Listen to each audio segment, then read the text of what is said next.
السلام علیکم دوستوں، امید ہے آپ سب خیریت سے ہوں گے۔ آج ہم جانیں گے حضرت عمر بن خطاب رضی اللہ تعالی عنہ کے اسلام قبول کرنے اور مسلمان ہونے کے بارے میں۔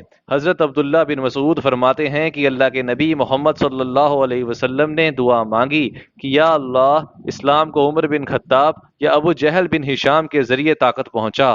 چنانچہ اللہ نے حضرت عمر کے حق میں دعا قبول فرمائی۔ تو واقعہ کچھ یوں ہے کہ ایک دن حضرت عمر نے پکا ارادہ کر لیا کہ میں محمد صلی اللہ علیہ وسلم کو نعوذ باللہ قتل کروں گا، اور اسی ارادے سے ننگی تلوار لے کے نکلے۔ راستے میں ایک صحابی ملے جو مسلمان ہو چکے تھے۔ انہوں نے حضرت عمر کو دیکھا تو پوچھا، اے عمر، تم کدھر جا رہے ہو؟ تو انہوں نے کہا، محمد صلی اللہ علیہ وسلم کو قتل کرنے۔ یا آج محمد صلی اللہ علیہ وسلم نہیں یا میں نہیں۔ ان صحابی پہ حضرت عمر کو شک ہوا اور کہا، لگتا ہے تم بھی مسلمان ہو چکے ہو۔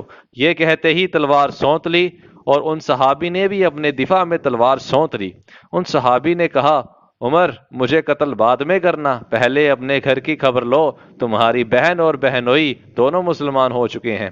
حضرت عمر اور بھی زیادہ جلال میں آ گئے اور اتنے ہی غصے میں اپنی بہن کے گھر کی جانب چل دیے۔ وہاں جا کے زور سے دروازہ کھٹکھٹایا۔ ان کی بہن حضرت فاطمہ بن خطاب اور بہنوئی حضرت سعید بن زید رضی اللہ عنہ قرآن پڑھ رہے تھے، جسے حضرت عمر نے باہر سے سن لیا تھا۔ جب ان دونوں کو پتا چلا کہ حضرت عمر آ گئے ہیں تو دونوں ڈر گئے اور قرآن کو چھپا دیا۔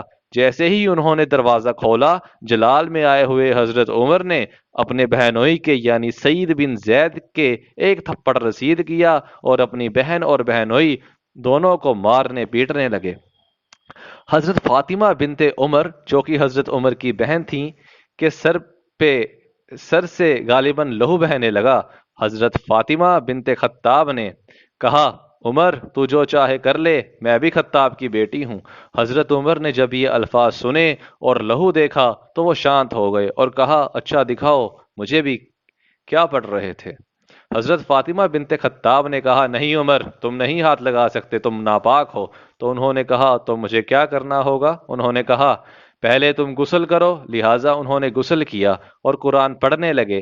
جیسے ہی قرآن پڑھا، حضرت عمر کہنے لگے، مجھے محمد صلی اللہ علیہ وسلم کے پاس لے چلو۔ حضرت عمر رضی اللہ تعالی عنہ دار ارقم پہ پہنچ گئے، جہاں حضرت محمد مصطفیٰ صلی اللہ علیہ وسلم موجود ہوا کرتے تھے، اور جا کے ان کا دروازہ کھٹکھٹایا۔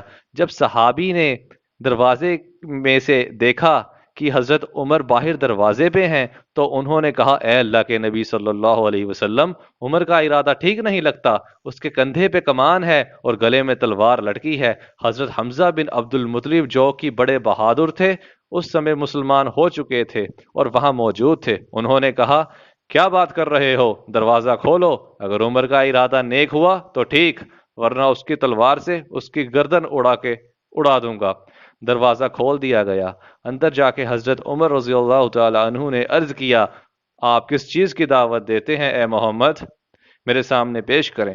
اللہ کے نبی حضرت محمد مصطفیٰ صلی اللہ علیہ وسلم نے کہا، لا الہ الا اللہ محمد الرسول اللہ، میں تمہیں ایک اللہ کی طرف بلاتا ہوں کہ ایک ہی اللہ کی عبادت کرو، اور میں یعنی محمد حضرت مصطفیٰ صلی اللہ علیہ وسلم اللہ کے بندے اور رسول ہیں۔ عمر نے اسلام قبول کر لیا اور مسلمان ہو گئے۔ تو دوستوں، یہ تھا واقعہ حضرت عمر کے اسلام لانے کا۔ امید ہے آپ کو یہ ویڈیو پسند آئی ہوگی۔ جزاک اللہ خیر۔